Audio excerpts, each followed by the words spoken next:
जगभरातील खवय्यांना आकर्षित करणारा कोल्हापूरचा तांबडा पांढरा रस्सा हा एकमेव आहे. पंचगंगा नदीच्या पाण्याची चव, मटणाचा दर्जा, मसाल्यांचा योग्य वापर, बनवण्याची पारंपरिक पद्धत, मनापासून करण्याची आणि वाढण्याची कोल्हापुरी खासियत आदी कारणाने तांबडा पांढरा रस्सा म्हणजे कोल्हापूरचाच हे ब्रीद बनले आहे. कोल्हापुरी तांबडा पांढरा रस्स्याच्या अंतर्गत नेमकं काय दडलं आहे की ज्यामुळे येथील मटण आणि रस्सा खाऊन पोट भरतं परंतु मन भरत नाही. कोल्हापुरी ब्रँड बनलेल्या तांबडा पांढरा रस्स्याची वाटचाल, भविष्यातील दिशा, पर्यटन वाढीसाठी असलेली क्षमता आदी विषयावर तरुण भारत संवादतर्फे मंगळवार दिनांक 8 जुलै रोजी आयोजित राऊंड टेबलमध्ये कोल्हापूरचा तांबडा पांढरा या विषयावरील चर्चासत्रात सर्वकष चर्चा झाली. तरुण भारत संवाद कोल्हापूर कार्यालयात आयोजित या राऊंड टेबलमध्ये तरुण भारतचे संपादक सुधाकर काशीद यांच्यासह शहरातील नामांकित हॉटेल व्यावसायिक सहभागी झाले होते. यामध्ये ज्येष्ठ हॉटेल व्यावसायिक सचिन शानभाग, घरगुती जेवणाची लज्जत देणाऱ्या वंदना मोहिते आणि अनिता शिंदे, शासकीय विश्रामगृहातील खानसमा विजय कांबळे, 3 पिढ्यांपासून हॉटेल व्यवसायात असलेले आर्यमान इंगळे, हॉटेल व्यावसायिक निलेश हंकारे, किरण पाटोळे, स्वप्नील पाटील, सुहास भालकर, संग्राम पाटोळे, बाळासाहेब भालकर, विश्वजित मोहिते, सचिन पाटील आदींचा समावेश होता. नमस्कार, मी सुधाकर काशीद, निवासी संपादक तरुण भारत. तरुण भारतचा जो एक उपक्रम चालू आहे सध्या की या आठवड्यात, या 15 असं काहीतरी कोल्हापुरात घटना घडते, काहीतरी चांगलं वाईट असं काही काही घडत असतं. आपण काय करतो, एखादं वृत्तपत्र वाचून किंवा चॅनेलवर बघून तेवढीच आपल्याला माहिती कळते. म्हणजे आमची परिस्थिती तीच, तुम्हाला म्हणतो असं. तर त्या घटनेचे सगळं अंतरंग आपल्याला कळायला पाहिजे. त्याला एक 4-5 बाजू असतात, त्या सगळ्या आपल्या पुढं आलं पाहिजे. म्हणून आम्ही त्या क्षेत्राशी संबंधित, त्या घटकाशी संबंधित जेवढी माणसं आहे तेवढ्यांना, म्हणजे जे बोलू शकतील अगदी अधिकारवाणीनं, अशांना बोलवतो आणि तो विषय, ती घटना लोकांच्या समोर आम्ही 4ही अंगानं ती मांडत असतो. जेणेकरून आज आपण घेतला विषय कोल्हापुरी पांढऱ्या तांबड्याचा. अलीकडे तुम्ही बघत असाल चॅनेलवर वगैरे ज्या पद्धतीनं मांसाहारी जेवणाचं प्रसिद्धी होते, एकमेकाची ईर्ष्या केली जाते, त्या आणि बकरी कापलेली हॉटेलच्या दारात टांगून अशा पद्धतीचा एक क्रेज आलेली आहे. तर त्यातही आपलं कोल्हापुरी पांढरा तांबडा कसा चांगला आहे, कसं चांगला आहे याच्यावर आपण इथं अधिक चर्चा करूया. सचिन शानबाग, हॉटेल अयोध्या, उपाध्यक्ष कोल्हापूर हॉटेल मालक संघ. विषय असा आहे की भारत हा विविधतेने नटलेला देश आहे. मग खाण्यापिण्यात असून दे, ड्रेसेसमध्ये असून दे किंवा आणि काही असून दे. त्यात आपण आता विषय घ्यायला आलो आहे खाण्यापिण्याचा. तर प्रत्येक प्रांतातले काहीतरी स्पेशालिटी असते. जसे की बाबा पंजाबी लस्सी म्हणा, किंवा गुजराती खमण आणि ढोकळा, किंवा साऊथ इंडियाला गेला तर तिथलं आपलं इडली सांबार. तशी कोल्हापूरची, महाराष्ट्रामधली कोल्हापूरची खास ओळख तांबडा पांढरा मिसळ वगैरे ह्याला आपण म्हटलं तर हरकत नाही, आणि ते आहेच. कारण अनादी काळापासून म्हणजे राजे रजवाड्यांच्यापासून हे तांबडा पांढऱ्याची प्रथा आपल्याला चालत आली आहे. आपण असं म्हणू शकतो की आत्ताच्या पिढीला समजायला red soup and white soup म्हणू शकतो. कारण ते इतकं पौष्टिक असतं की जो काही मटणाचा अर्क असतो तो त्यात रश्श्यात उतरून आपण त्याचा पांढरा तांबडा बनवला जातो. ह्या कोल्हापूरच्या तांबड्या पांढऱ्या पेशी असले म्हटलं हरकत नाही. कारण माणसाला एक वेळी जेवण नाही मिळत चाल, पण तांबडा पांढरा पाहिजेच. आणि सगळ्यात सांगायला अभिमान वाटतो की आज 5 स्टार हॉटेलच्या मेनूमध्ये पण कोल्हापुरी चिकन, कोल्हापुरी मटण, तांबडा पांढरा यायला आलेला आहे. आपले बरेच हॉटेल्स पुणे, मुंबईला जाऊन चांगल्या 5 स्टार हॉटेलमध्ये कोल्हापुरी फेस्टिवल करून आलेले आहेत. आम्ही देखील कोल्हापूर हॉटेल मालक संघातर्फे जाऊन काय कोल्हापूर आहे हे दाखवण्यासाठी पुणे, मुंबई, नांदेड, नाशिक इथल्या MTOला जाऊन, महाराष्ट्र टुरिझम ऑर्गनायझेशनच्या ते मीटिंग असतात तिथे जाऊन कुंभार, चांबार, आपले बुरुड, तांबडा पांढरा मिसळ त्यांना टेस्ट करायला आल्यानंतर त्यांचं स्वागत गुळ शेंगा देऊन केलं आहे.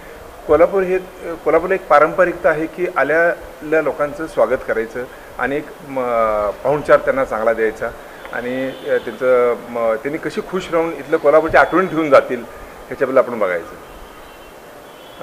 बरीच लोक बोलणार आहेत, मी जास्त वेळ घेत नाही. आता तांबडा पांढऱ्याचं इथंपर्यंत क्रेज गेलेली आहे की लोकांनी घरी देखील मला तांबडा पांढरा बनवता कसा येईल ह्याबद्दल अभ्यास करून लोकांनी तांबड्या पांढऱ्याच्या पावडर्स देखील तयार केलेल्या आहेत. की टेस्ट येणार नाही, पण बाबा कोणतं फॉरेनला आहे, आमचेच भाऊ पण कोणतं फॉरेन आहे, त्यांना तांबडा पांढरा खायचा आहे, तर त्यांना काय तर हे पाकिटं पाडून दिली त्यांचे ते करतात. आता मिसळ, कोल्हापुरी मिसळ बऱ्याच लोकांनी केलेलं आहे. ते मिसळला तेवढं प्रमाण घातलं की अगदी टिपिकल कोल्हापुरी मिसळ तयार होते. तसंच माझं मत पुढे जाऊन आता जसं बेळगावी कुंदा आहे किंवा आणि कुठं काय काय बऱ्याच ठिकाणी पॅकिंग होतं, तसं उद्या सुकं मटण लोणचं देखील टिन पॅकमध्ये करून ते कसं बाहेर देता येईल आणि आपला अजून कोल्हापूरचं नाव बाहेर कसं देता येईल ह्याच्याकडे आपण बघणं गरजेचं आहे. आणि जो काही पारंपरिकता कोल्हापूरची आहे ती सर्वांनी मनोभावे टिकवावी आणि आहे तीच टेस्ट अजून चांगली त्यात कसं करता येईल बघून आपण त्याची ऑथेंटिसिटी जपावी असं माझं म्हणणं आहे. आणि आम्ही जपत आहोत.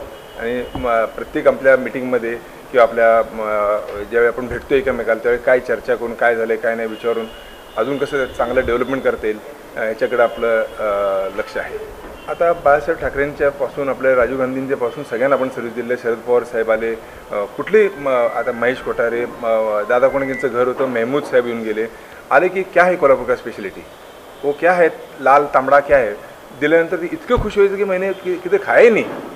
मग इतकं त्यांना मनोभावे आवडायचं की अक्षरशः आजपर्यंत सांगतो साहेब, पुण्या मुंबईला जर समजा कुठल्या अधिवेशन असेल तर कोल्हापूरहून सुकं मटण लोणचं तयार करून थॉ करून ते डीप करून इथनं जातं आहे. कारण जी कोल्हापूरच्या माणसाच्या हातातली चव आहे, बऱ्याच लोकांनी प्रयत्न केला, पुण्या मुंबईला हॉटेल्स केले, बरीच लोकं केली, पण कोल्हापूरच्या पाण्याची चव म्हणा किंवा महालक्ष्मीचा आशीर्वाद म्हणा किंवा आपल्या सर्वांचं प्रेम म्हणा, अजून आपलं कोल्हापुरी तांबडा पांढरा मटण टिकून आहे, त्याबद्दल आपल्याला अभिमान आहे. आता पंजाबी तुम्हाला काश्मीरपासून कन्याकुमारीवरून पंजाबी मिळते, पण तसं कोल्हापूरचं काश्मीरपासून पंजाब याच्यावर मिळते का, नाही मिळत का, तर तिथं अजून आपण प्रसार करायला कुठेतरी आपल्याकडनं कुठं चूक होते का बघायला पाहिजे किंवा काय होते बरोबर. इथं आली की लोक खातात, पण आपण पण तिकडे जाऊन काय ते करता येईल का. आज इडली वडा इकडं आला आहे, काश्मीरला मिळतोय, कन्याकुमारीला मिळतोय, पण मटण कोल्हापुरी ह्याला मिळत नाही, आपल्या कुठं ऑल ओव्हर इंडिया मिळत नाही. त्याच्यासाठी काय प्रयत्न करता येईल त्याचा जरासं आपण विचार नक्कीच केला पाहिजे. आणि आपण आहातच, आम्ही काय 10 लोकांना 15 लोकांना 50 लोकांना सांगू शकता, आपण एका वेळी लाखो लोकांना सांगू शकता. माझं हॉटेल आहे परक म्हणून. मी गेले 32 वर्ष या व्यवसायामध्ये काम करतो आहे. खरं बघायला तर आमच्या वडिलांनी जेवण कसं करायचं हे आम्हाला त्यावेळेला शिकवलं. अजूनही मी माझे मोठे भाऊ आणि आम्ही स्वतः जेवण करतो आहे. तांबडा पांढरा म्हणजे कोल्हापूरमध्ये काय असतं हे आपण जेवढ्या चांगल्या पद्धतीनं करता येईल त्या पद्धतीनं आपण लोकांना सेवा देण्याचं काम आपण आतापर्यंत करतो आहे. मेन म्हणजे तांबडा रस्सा करत असताना आपल्याला जी चटणी लागते ते आमच्या आईनं आम्हाला म्हणजे जे प्रमाण करून दिलं ते आजही आमचं तेच प्रमाण चालू आहे. त्यामुळं लोकांना चांगली सेवा आणि दर्जा द्यायचं काम आम्ही आमच्या हॉटेलला करत गेले 78 इयर्स 4 पिढ्या आम्ही तांबड्या पांढऱ्याच्या व्यवसायात आहे. आणि मला हे सांगायचं आहे की जसं सचिन साहेब म्हटले की दर जेवणाची एक मागं स्टोरी असते आणि आपल्या पण तांबड्या पांढऱ्याची एक स्टोरी आहे.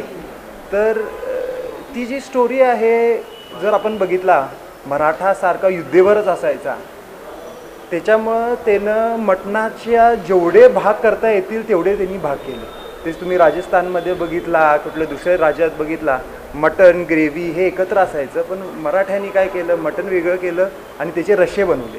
का की जास्त लोकांना थोड्याशा मटणात जास्त खायला मिळावं.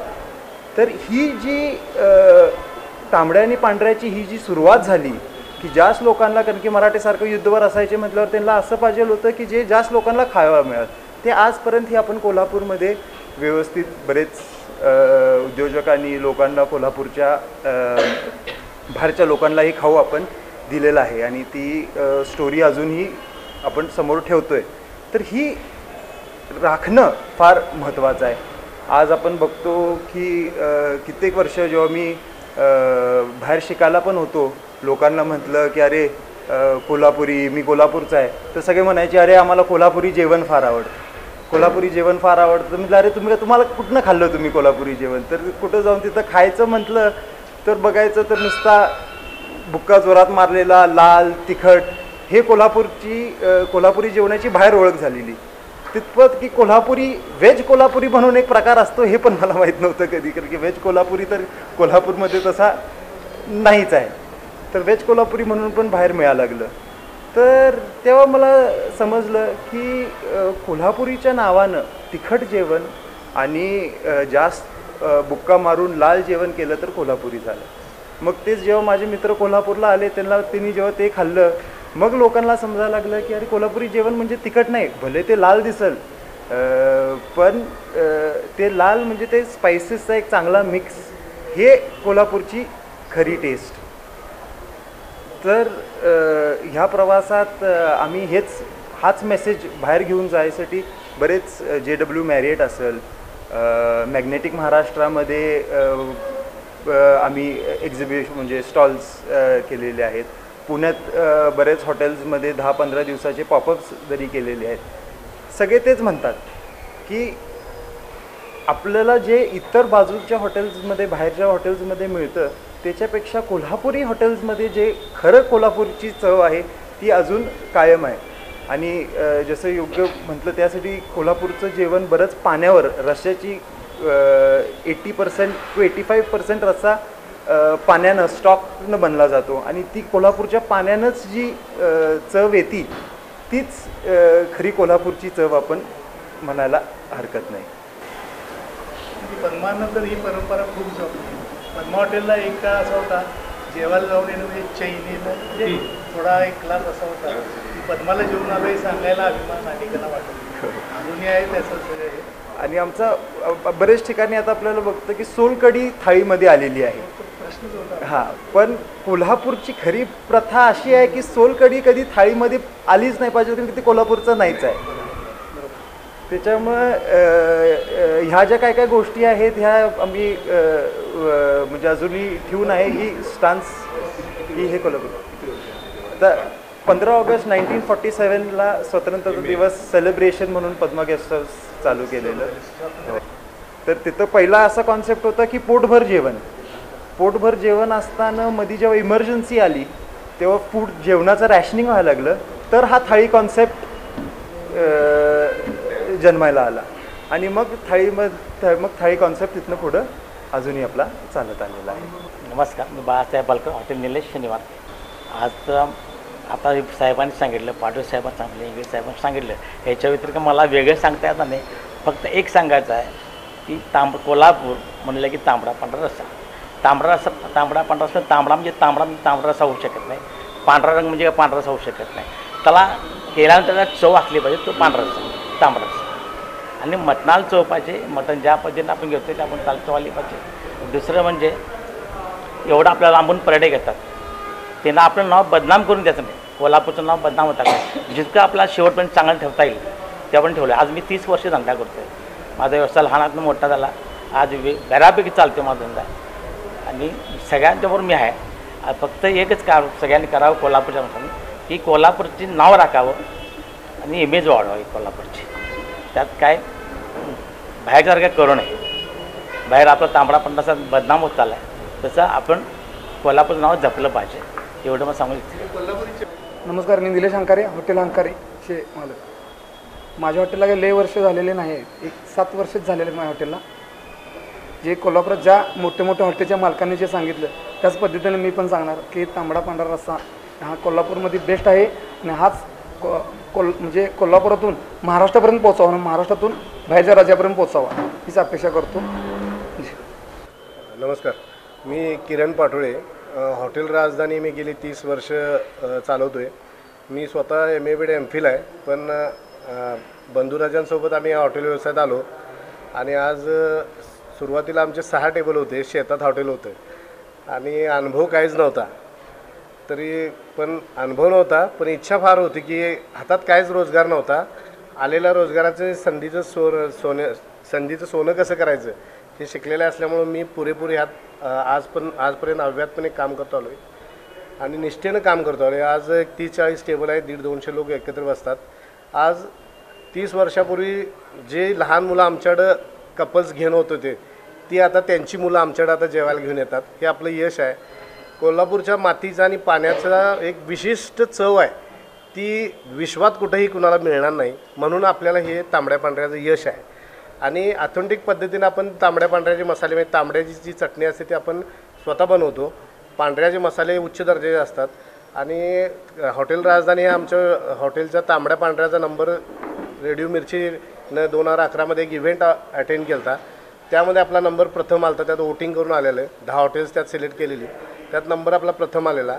आणि आपल्याकडे फार मोठी जबाबदारी आहे. म्हणजे जगात कुठेही माणूस पर्यटन करून आला तर कोल्हापुरातली थाळी खाली तांबड्या पांढऱ्याची की तो तृप्त होतो. त्याला जो स्वर्गीय आनंद होतो तो फक्त कोल्हापुरात होतो. हाच लौकिक अव्यातपणे पिढ्यानपिढ्या आपण मानवजात जोपर्यंत अस्तित्वात आहे तोपर्यंत आपलं जपलं पाहिजे. हॉटेल इंडस्ट्रीचे सगळे भागीदार आहेत. हिनी प्रत्येकानं आपल्या आपल्या या लौकिकात भर घातलेला आहे. यातल्या अडचणी असंख्य अडचणी बाजूला ठेवून तो रोज आपल्या सर्व भाव जो निष्ठा आहे म्हणजे जसा महाप्रसाद करतात तसं आपण जेवण त्या भावनेनं करतो म्हणून आपण ते आणखीन चवदार होतं. आणि ही कोल्हापूरची तांबड्या पांढऱ्या चव कोल्हापूर सोडल्यानंतर कुठेही मिळत नाही. त्याला कारण इथल्या ह्या भूमीची पुण्य असेल, ह्या मातीचा गोडवा असेल आणि पाण्याची चवदार कस असेल याच्यावरच तो आधारित आहे. आणि ह्या कोल्हापुरी मातीतला जो माणूस घडलेला आहे त्याच्या त्या निष्ठेचा असेल म्हणूनच हे आपल्याला यश मिळते. आणि ह्या लौकिक सगळ्यांनी वाढवलेला आहे आणि हा वाढतच राहावा एवढीच मी महालक्ष्मी चरणी प्रार्थना करतो. हां, आपल्याकडं आता गोवा, कर्नाटक म्हणजे इथं पुणे, बेंगलोर सगळीकडे येतात. फॉरेनवरचे पण आलेले येतात. एकदा तर माझ्याकडे चायनावरून आलेली चायनाची माणसं आलेली. त्यांनी ते तांबडा पांढरा त्यांना तिखट चालत नाही. त्यांनी ते पांढराच फक्त खाला. म्हणजे असे बाहेरची माणसं येतात आपल्याकडे भरपूर येतात. नाही आपल्याला कसं आहे आपण स्वतंत्रपणे आपल्या नेहमी ठरलेले व्यापारी असतात खाटकी लोक त्यांच्याकडे आपण आपलं स्वतंत्र बकरं ते कापून स्वतःच्या सुपरविजनमध्ये ते घेतलं जातं आणि ते जागरूकपणे सगळं रोजच्या रोज ताजंच असतं. त्यातलं यश म्हणजे खरं काय आहे ते ताजं सगळं असतं फूड. त्यामुळं आणखीन त्याचा दर्जा उंचावलेला असतो. एक खवय असे आहेत 10-10, 15-15 वाटी रश्शे पितात आणि 2-3, 4-4 भाकरी अशा कुस्करून खातात. त्यांना त्याशिवाय ते पोट भरल्यासारखं होतच नाही.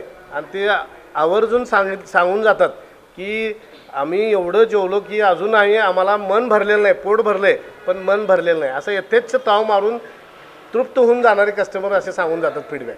तर मी हॉटेल HP ग्रुपला मी रिप्रेझेंट करतो आहे सध्या. हॉटेल अमृत हे ऑथेंटिक थाळीसाठी प्रसिद्ध आहे कोल्हापूरमध्ये. गेले 30-32 वर्ष स्वर्गीय बाळासाहेब बोंद्रे साहेबांनी सुरू केलेलं हॉटेल आपण अविरत चालू ठेवलेलं आहे. ऑथेंटिक म्हणजे काय ते कोल्हापुरी बेस जो आहे आपला म्हणजे चटणी असेल सगळ्यांनी सांगितली चटणीचा प्रकार असू दे किंवा मसाले जे आपण जे तांबड्या पांढऱ्यात असू दे किंवा मटण फ्रायला असू दे किंवा मसाल्याला असू दे जे मसाले जे आपण यूज करतो ते उच्च दर्जाचे जे कोल्हापूरमध्ये मसाले मिळतात मग ते साधारण साऊथ इंडियनकडनं येत असतील आपल्याला त्याची क्वालिटीवर आपला पण रस्सा फार उठतो. फॉर एक्झाम्पल तुम्हाला सांगितलं तर दगडफूल हे दगडफूल ऑल ओव्हर इंडिया माहीतच नाही आहे कोणाला. जे मास्टर शेफ आहेत आपले साधारण आपण TV वर बघतो त्यांनी त्यावेळी रिप्रेझेंट केलं की दगडफूल हे कोल्हापूरमध्ये मिळते त्यांना त्यावेळी माहीत झालं. म्हणजे इतक्या दर्जाचे आपण मसाले यूज करतो आहे. त्यानंतर पाणी जे पंचगंगेचं पाणी आहे त्यात जो गोडवा आहे तो रस्स्यामध्ये उतरतो पूर्णमध्ये. त्यामुळं त्याची जी टेस्ट येते ना ती अदर तुम्ही पुण्या साईडला वगैरे गेला तर तुम्ही टेस्ट केला तर तुम्हाला ती टेस्ट त्या पाण्यामध्ये नाही भेटत. जे आपलं वरती शाहू महाराजांची देणगीच म्हणायची आपल्याला की वरती धरण बांधले त्या ह्याच्यातनं जे येणारं पाणी आहे त्यातून जो गोडवा येतो ना रस्स्याला तो अदर साईडला आपल्याला जर तुम्ही गेला मराठवाड्या साईडला किंवा पुण्या साईडला तो येणार नाही तुम्हाला त्या टेस्टमध्ये. आणि मटण अलीकडे काय होतं आहे की थाळीचे प्रकार जसं सर म्हणले आता सोलकढी लावली जाते ती कोकणी पद्धतीची सोलकढी आहे. ॲक्च्युली आपल्याकडे सोलकढी येत नाही थाळीला. आणि अलीकडे आता भरपूरसं हॉटेल्समध्ये काय झालं फिश पण देतात. ॲक्च्युली हा फिश आपल्या थाळीला नसतो. तांबडा पांढरा रस्सा जास्तीत जास्त तुम्ही अंडाकरी देऊ शकता किंवा मटण खेमा वाटी. त्यानंतर आपल्या इकडे अदर्स जर थाळी सोडलं तर मटण लोणचं आहे. सर म्हटलं की आउट ऑफ इंडिया जर जाणारा पदार्थ आहे तर तो आपला मटण लोणचं आहे. कारण तर जेवढं मटण लोणचं मुरेल तेवढं आपल्याला टेस्टमध्ये त्याला टेस्ट छान येते त्याला. त्यामुळं मटण लोणचं आपण आउट ऑफ इंडिया पाठवू शकतो का किंवा इंडियातल्या अदर सिटीजमध्ये कोल्हापूरमध्ये बनवून हॉटेल मालक संघटनेनं जर त्याचं ट्राय केला तर ते आपण 100% की मटण लोणचं असून दे चिकन लोणचं असून हे ट्रान्सफर करू शकतो. जसं सर म्हणले मराठ्यांचे युद्धाच्या वेळी जाण्यासाठी काय करत होते तर ते भाकरी मटण ड्राय जर असेल तर ते जास्त वेळ जातं. जर मटण ड्राय जर तुम्ही घेऊन गेला युद्धाच्या काळात तर ते जास्त वेळ जाऊ शकतं. त्यामुळे त्यावेळीपासून ती पद्धत आलेली आहे आपल्या इकडे. तर त्यामुळं ती टेस्ट आपण इथून पुढं भरपूर पिढ्यानपिढ्या जपली पाहिजे अशी माझं तर म्हणणं आहे. नमस्ते, मी विजय कांबळे, पन्हाळा रेस्ट हाऊसचे खानसामा. आता 32 वर्षे 6 महिने सेवा करून 32 वर्षे 6 महिने सेवा करून मी आता सेवानिवृत्त झालो आहे. म्हणजे 31 तारखेला झालो. तर माझ्याकडं जे वर्ग येणार होता, म्हणजे जेवायला जे येत होते, माननीय मंत्री महोदय सगळे, राज्यपाल यांच्यापर्यंत मी जेवण दिलेलं आहे. एक वेळ मीना सत्यनारायण मॅडम आल्या, महाराष्ट्राच्या निवडणूक निर्णय अधिकारी, आणि त्यांना ते कोल्हापुरी जेवण खायचं होतं. मग कोल्हापुरी जेवण खायचं म्हणलं तर महालक्ष्मी दर्शन घेतलं, ज्योतिबा दर्शन घेतलं आणि जेवायला पन्हाळ्याला आल्या. माननीय कलेक्टर साहेब आलते, सगळे म्हणजे मोठमोठे अधिकारी. त्यांनी मला विचारलं, हेच कोल्हापुरी जेवण असते काय? क्या बात आहे, एक नंबर म्हणले, एक नंबर. तांबडा पांढरा मटन फ्राय, मटन बिर्याणी आणि ते खिमा, दुसरं काही केलं नव्हतं, आणि चपातीने भाकरी. होय, मी 20 वर्ष साहेब नाही 32 वर्ष नोकरी केली, तिथं नोकरी केली. पण घरची सगळे लोक राबत होती.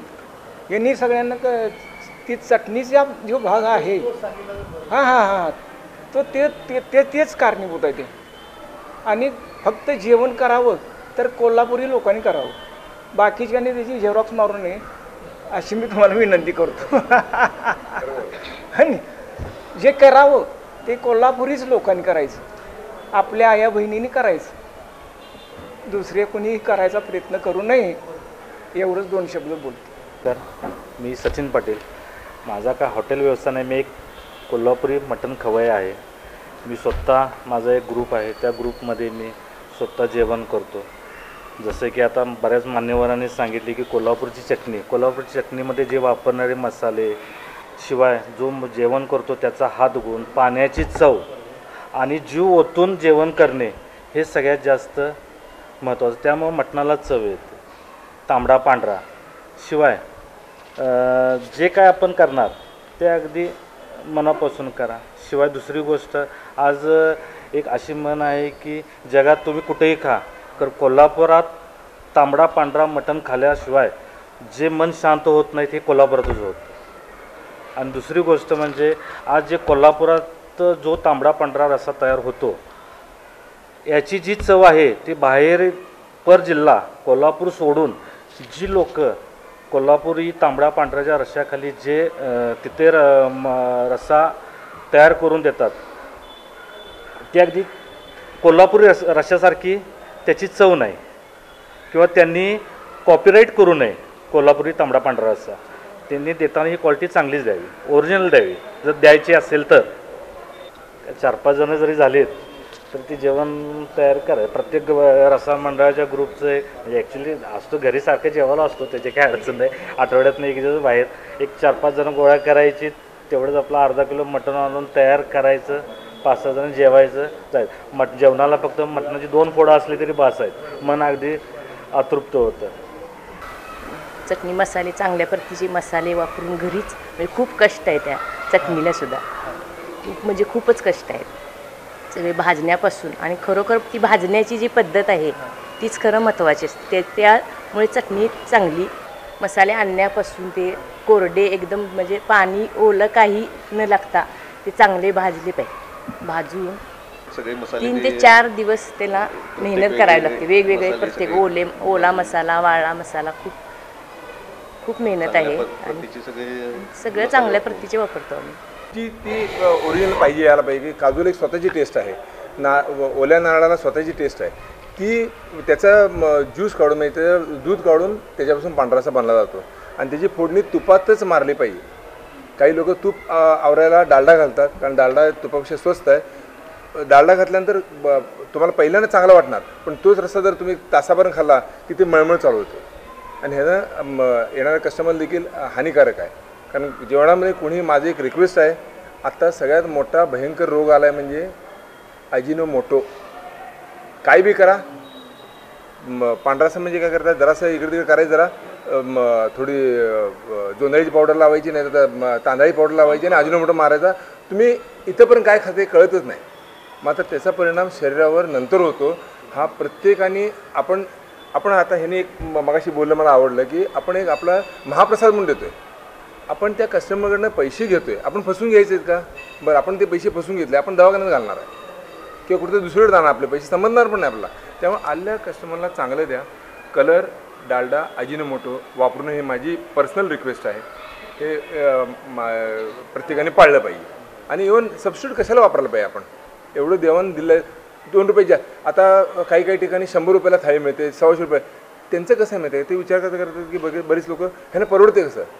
बरीच हॉटेल आता मंगळवार पेठेत आहेत, 120, 130, 150 रुपयाला देखील थाळी मिळते. भले 3 पीस 4 पीस मटण. एखादा गरीब माणूस आहे, त्याला खायलाच मिळत नाही मटणाचं कधी, त्याला बघून खाय, त्याला कसं परवडते? त्याला परवडेल का एवढं? ते काय करतात, आज मी 10 थाळ्या केल्या. बघा गणित कसं आहे. आज 10 थाळ्या केल्या, मी अभ्यास करायला जाऊन विचारलं त्यांना, 10 थाळ्या केल्या, त्यातल्या 6 थाळ्या गेल्या, माझ्या घरातल्या 4 लोकांना जेवण निघालं. त्यांना प्रॉफिटची आणि लॉसची अपेक्षा नाही आहे. ह्या धर्तीवर काही ठिकाणी चाललं आहे. पण बरीच बाहेरची लोकं येऊन, म्हणजे पंजाबी किंवा गुजराती लोक जे आता तांबडा पांढरा हॉटेलवर करलं ना, काय तर बघायचं, कुठलं तर कुकलं घ्यायचं, काय तर करायचं, त्यात प्रॉफिट कसं मिळवायचं, ह्याच्यामुळे आपलं थोडंसं नाव खराब होऊ शकतं आहे. आणि झालं असेल का किंबहुना ते मध्ये आपल्याला काहीतरी प्रॉब्लेम झाला बघा मध्ये, की तांबड्याचं चव बिघडायला लागले वगैरे होऊ शकते. पण जी ऑथेंटिक हॉटेल आहेत तिथं सांगून देत की ह्या हॉटेलमध्ये बाबा हा मिळत नाही तांबडा पांढरा, मग आपण बसून त्यावर चर्चा करू शकतो. नाही तर प्रश्न आहे सर मिरची, साधी गोष्ट मिरचीची किती व्हरायटी माहिती आहे का सर? तुम्हाला 200-250 650पर्यंत मिरची मिळते. काश्मीरी चिली म्हणून असते, त्याला कलर जास्त आहे, तिखटपणा नाही. बेडगी आहे, त्याला कलर मिडियम आहे, तिखटपणा मिडियम आहे. आणि जर तुम्ही गुंटूर घेतला, आग आहे पण त्याला कलर नाही. ह्या तिन्ही मिरचीचा मिलाप असतो. त्यात 30-40%, 60-30% वगैरे असं त्यांचा मिलाप आहे. तिखटपणा पाहिजे, उद्या गेस्टना जळजळलं पण नाही पाहिजे छातीत, आणि त्याची चव अशी म्हणजे अविरत ते डोक्यात चव बसली पाहिजे. सगळं मिरचीवर आहे असं मला वाटतं बघ. आणि मी दुसरा विषय महत्त्वाचा बोलणार होतं, ते तुम्हीच ह्याला हे करू शकता, म्हणजे पाठपुरावा करू शकता. आता बा प्राडाचा पुरावा झाला विषय, तसे 2-3 विषय कोल्हापूरचे महत्त्वाचे. गुळ हा कोल्हापूरला तयार झाला, पण मानांकन घ्यायला दुसरी जण. कोल्हापुरी चप्पल म्हणून नावानं बेळगाव मानांकन घ्यायला आलं. त्याला काय करते? आणि तांबडा पांढरा रस्सा, मटण कोल्हापुरी, ह्याचं पेटर्न साहेब आपण घेतलं पाहिजे. नाही तर आपण मागं राहणार. कारण का दुसरं कोणतरी येऊन आपल्यावर, जसं इंग्रजीनं आपल्या भारतावर हे केलं, राज्य केलं, तसं कोणतरी येऊन आपल्या कोल्हापूर राज्य करणार, ते नको आहे. ह्यासाठी काय करता येईल जरासं आपल्याला बघायला पाहिजे. ते फार महत्त्वाचं आहे. पेटंट घ्यायलाच पाहिजे. आता चटणी कोल्हापुरी, पण कोणतं तिसरं नाव टाकून आपलं आता पराडा आहे. कोल्हापुरी चप्पल दिसते डोळ्याला, पण आता काय बोलू शकत नाही, कारण त्यांना TM घेतला, रजिस्ट्री केलं. आपण काय करू शकणार? त्याला काय कशी फाईट करतील, काय करतील? जुने आपले राजघराण्याशी संबंध असले आपल्याकडे लोक आहेत, त्यांना घेऊन जुने, म्हणजे अगदी आम्ही काढायला लावले होते. आता निंबाळकर मॅडम वगैरे आहेत, आर्यमान आहेत, त्यांना सांगून जुनं किती मागंपर्यंत आपल्याकडं महाराजांनी चप्पल घातलं कुठलं आहे, मग त्याच्या आधी कोणी बनवलं आहे, ते तिथंपासून तांबडा पांढऱ्याचे खानसामा कोण होते, कसे होते, काय होते, त्यांनी कुठल्यापासून तांबडा पांढऱ्याचा उल्लेख आहे, कुठल्या पद्धतीने, ते देखील आम्ही काढायचा प्रयत्न करत आहोत. कारण काही असून दे, ह्या ज्या कोल्हापूरच्या वस्तू आहेत त्या कोल्हापूरकडेच राहाव्या, आणि त्याचं मानांकन हे कोल्हापूरकडेच राहावं अशी आमची अपेक्षा आहे. कसं माहिती आहे काय, आजकाल फॅशन आहे. अगं बघ, मी मंचुरियन हॉटेलसारखी केली आहे, आणि तिकडे गेलं बघ घरगुती जेवण आहे ना, ते थोडंसं फॅड झालेलं आहे. घरगुती चटणी वापरून केलेलं जेवण घरगुती, पण आता काय सगळी चटणी मिळेल, पण ते त्याला एक, आता तुम्ही मगाशी कसं म्हटलं बकरं बाहेर टांगून ठेवलं असं समोर. आता मी परवाशी व्हिएतनामला गेलो, तिथं साहेब एवढा मोठा खेकडा, कॉस्ट जास्त, समोर त्यांनी खेकडे लावलेत, मासे लावलेत, जिवंत. तुम्ही जाऊन सांगायचं मला हे पाहिजे, तो तुमच्यासमोर काढतो आणि तुमच्यासमोर किचनमध्ये बनवून तुम्हाला देतो. इथंपर्यंत सर्व्हिस गेलेली आहे. म्हणजे काहीतरी वेगळं, असं लोकांना काहीतरी वेगळं दिल्याशिवाय चुलीवरची भाकरी, चुलीवरचा रस्सा ते येत आहे. नवीन काहीतरी लोकांना नवीन काहीतरी अट्रॅक्टिव्ह पाहिजे, काहीतरी वेगळंच पाहिजे, म्हणून ते एक ॲडव्हर्टाईजची ती स्टाईल आहे. नमस्कार, माझं नाव अनिता संदीप शिंदे. मी गेली 15 वर्ष झालं मेस करते घरगुती. माझ्या सासूबाई गेली 45 वर्ष मेस करत होत्या. मग त्या म्हणले की मी जसं जेवण करते तशीच तुझी टेस्ट झाली पाहिजे. जरा जरी त्या टेस्टमध्ये जर काय फरक झाला तर तुझ्याकडे गिऱ्हाईक हे येणार नाही. त्यामुळे ते चटणीपासून ते जेवण कसं बनवायचं हे मला स्वतः त्यांच्याजवळ बसवून शिकवलं. चटणी करताना सुद्धा आम्हाला जवळजवळ एक 15 दिवस लागतात. ती चटणी आमची एक 60 ते 65 किलो चटणी होते आमची. ती बनवायसाठी इतकं परिश्रम लागते की 15 दिवस आमचं त्यातच जातात. ते कांदा कापण्यापासून ते चटणी बनवण्यापासून ते मार्केटमधून मिरच्या घेऊन येण्यापासून ते खराब होऊ नये म्हणून त्याची पण आम्ही वेगळी व्यवस्था रूममध्ये केलेली आहे. घर काय माझं 2 खोल्याचंच आहे छोटं. तिथंच आम्ही मेसला गिरायक येतं आहे, जेवत्यात तिथंच बसतात आणि जाताना आम्हाला सांगून जातात की वहिनी नेक्स्ट टाईम आम्ही परत येऊ जेवायला. आणि दुसरं आम्हाला काय पाहिजे, जे त्यांनी खातील पोट भरून अन्नपूर्णा ही जिथं जेवतील तिथलाच तो आपल्याला आशीर्वाद मिळाला पाहिजे. त्यामुळे आम्ही त्यांचे आभार. पार्टी असली तर आता एक नवीन प्रकार कोल्हापुरात सुरू झाला की तिथं नेऊन मटण द्यायचं. नाही, ते काय करतात आम्हाला आणून देतात, जे म्हणजे मटण ते आणून देतात. तुम्ही एवढ्या 20 लोकांचं 10 लोकांचं तुम्ही जेवण बनवून ठेवा, ते आम्ही संध्याकाळी येऊन घेऊन जातो. मग जर एखादं 100 रुपये कमी असू दे 200 रुपये कमी असू दे, आपल्यापर्यंत गिऱ्हाईक हे आलेलं असते. मग त्याला 100 रुपये 200 रुपये नाही म्हणायचं नाही. येतात ना आपल्याकडं, आपण चांगलं बनवतोय म्हणून आपल्याजवळ येतात. त्यामुळं आम्ही कुणालाही कधी नाही म्हणत नाही. नेताय ना वेळेत त्यांच्या जेवण बनवून देतोय ते घेऊन जातो. भांडी तुमची असेल? हां, आमची भांडी वगैरे ती दुसऱ्या दिवशी आणून देतात.